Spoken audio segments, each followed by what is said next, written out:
જોયું ને દીદી, હવે ખબર પડી ને કે હું જે કહેતી હતી એ વાત સાચી જ હતી. આ મમ્મી અને બા છે ને 7 પેઢીના દુશ્મન છે એકબીજાના. બાપ રે, તું તો ઘરમાં કેવી રીતે રહી છે? કેટલા ઝઘડો કરે છે. પહેલાં આવું નહોતું. તું હતી ને ત્યારે થોડી શાંતિ હતી ઘરમાં. હવે તો બાને ખબર ને અચાનક શું થઈ ગયું છે. બંને દીકરીઓ સાસરે જતી રહેશે ને એટલે ઘર વાંજ્યું થઈ જશે, આવું કહે છે. અરે એ તો ઉંમર થાય ને એટલે થાય, પણ આટલું બધું?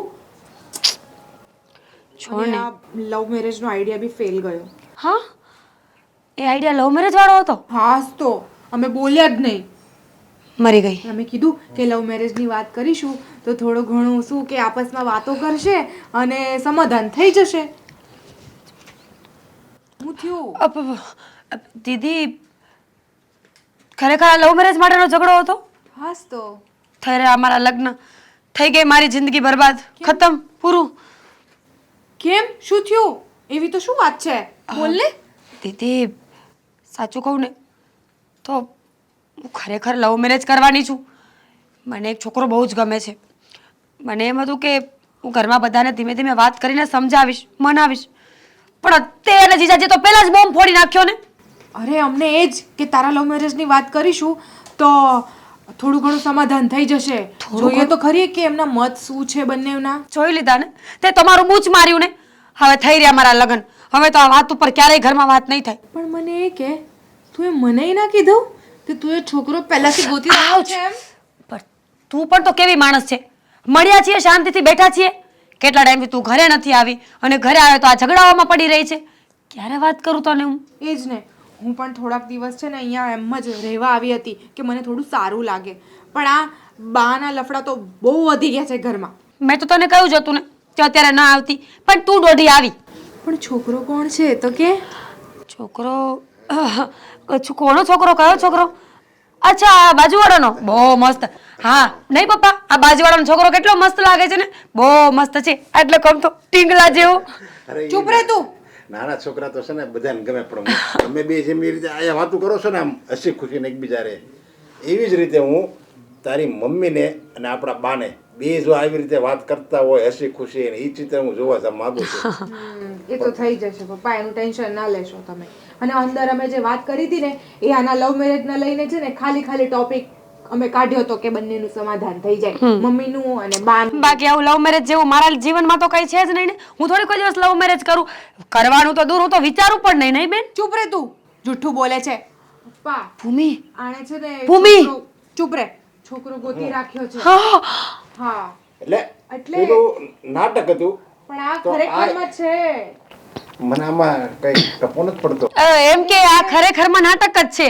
જે આપણે નાટક કર્યું હતું ને એ બરાબર પ્રોપર નાટક જ હતું ને, નાટક જ છે.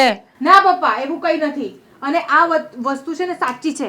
આનું બાર અત્યારે છે, કોઈ છોકરો જોઈ રાખેલો છે, પણ અમે નાટક કરવા માટે કહ્યું હતું કે જોઈએ કે બંનેના મત શું છે તો સમાધાન કરાવી દઈએ એમ. ત્યાંના લગ્નની વાત કાઢીએ તો. પણ આ ખરેખરમાં ખાલી ખોટું કીધું હતું, અને અહીંયા જે છે એ બધી સાચી વાત છે. હા પપ્પા, સમજી ગયા પપ્પા. આણે છોકરો ગોતી પપ્પા પહેલી વાર જીવનમાં આખી વાત એક વખતમાં સમજી ગયા. વાવ, પ્રાઉડ ઓફ યુ. પણ મીરા, જો તે છોકરો પસંદ કર્યો, જો કે એ સારો જ હશે, કારણ કે મને ખબર છે મારી દીકરી ઉપર પૂરો ભરોસો છે, એ સારો જ હશે.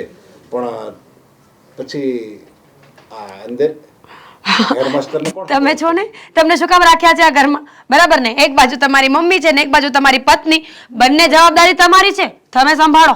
હું શું કહું છું પપ્પા, તમે છે ને વાત મમ્મીને કરીને જુઓ, બાને તો અમે સંભાળી લઈશું.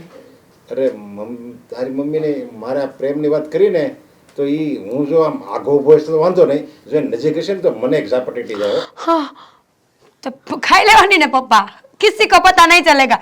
હવે રૂમમાં તમને થપ્પડ વાત કરે છે તું, ચૂપ થા. કઈ ખબર પડતી નથી ને ઝાપટ ને ઝૂપટ. એ જ ને, કઈ નહીં પપ્પા.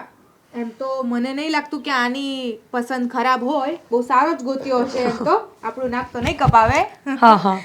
તો હું શું કહું છું કે અમને ક્યારે મળાવે છે? પહેલા અમને મળાવી લે બધું. અમે ગલત બાત. પહેલા ઘરમાં વાત કરો, પરમિશન લો. હા પાડે ને પછી. હા ચલો, બાય બાય. હા.